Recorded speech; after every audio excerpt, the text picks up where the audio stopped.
ఎవరికి వాళ్ళు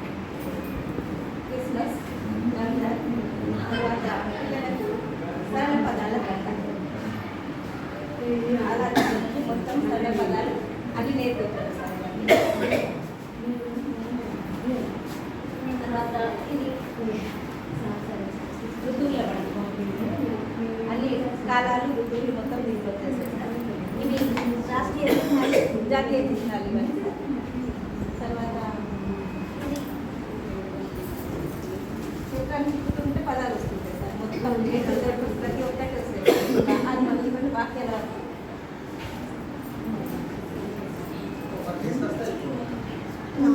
హెల్పింగ్ కోసం రఫీ సార్ ఉన్నారు. పదాలు ఒక్క పదాలు వాక్యాలు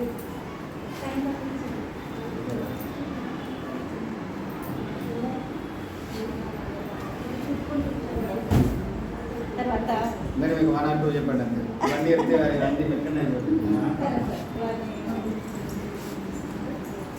మనం మామూలుగా ఒత్తు పదాలతో నీకే చెప్తారు. ఒత్తులు లేదండి ఒత్తులు లేదండి చెప్పులు తప్పుకు మధ్యలో ఒత్తుగా ఉంటానండి. ఇవన్నీ బాగుంటుంది.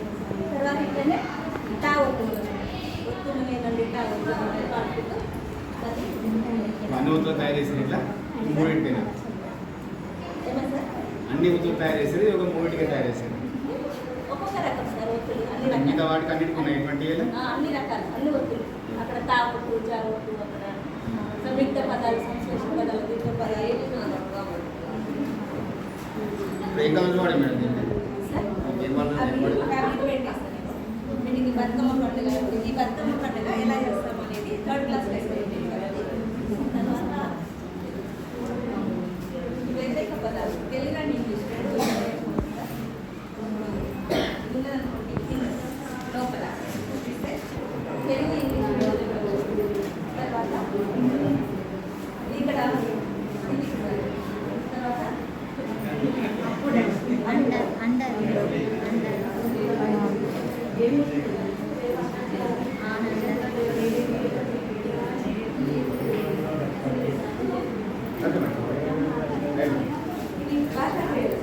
వాచిక వేయాలి.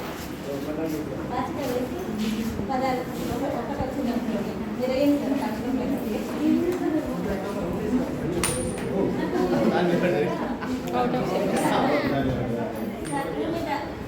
రెండు సంశ్లేష పదాలు కానీ సంయుక్త పదాలు కానీ సరళ పదాలు కానీ అంటే పిల్లలకు ఏ స్టేజ్లో ఉన్నారు మామూలు సరళ పదాలు వాళ్ళు ఉంటే అవి చెప్పారు. సంయుక్త పదాలు వచ్చిన వాళ్ళు సంశ్లేష పదాలు వచ్చిన వాళ్ళు ఒకటి పడితే వాక్యం చెప్తున్నారు. ఇట్లా గవర్నమెంట్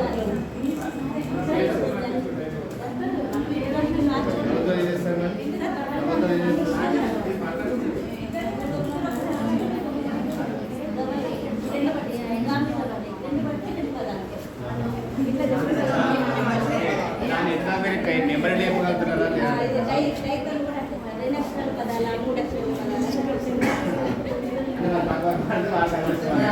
సంయుక్త పదం సంశ్లేష పదం 3 చెప్పాలి ఒక్కొక్క పదం అండి. ఓకేనా 3 పదాలు 2 పడ్డాయి అనుకోండి మీ ఇష్టం. సరళ పదాలు కానీ సంశ్లేష పదాలు కానీ సంయుక్త పదాలు కానీ ఒకటి పడితే వాక్యం చెప్పాలి. వేయండి వేయండి ఏ అక్షరం మీద పడితే దాని మీద చెప్పండి. అది ఇవేయాలి మేడం. ఎన్ని పడ్డాయి మేడం? 2 రెండు పడ్డాయి. ఏ పదాలు? 2 సంశ్లేష పదాలు కానీ సంయుక్త పదాలు కానీ మీద గుణితాక్షరం కాయ కీటకం కుడుము కూతురు చేయడం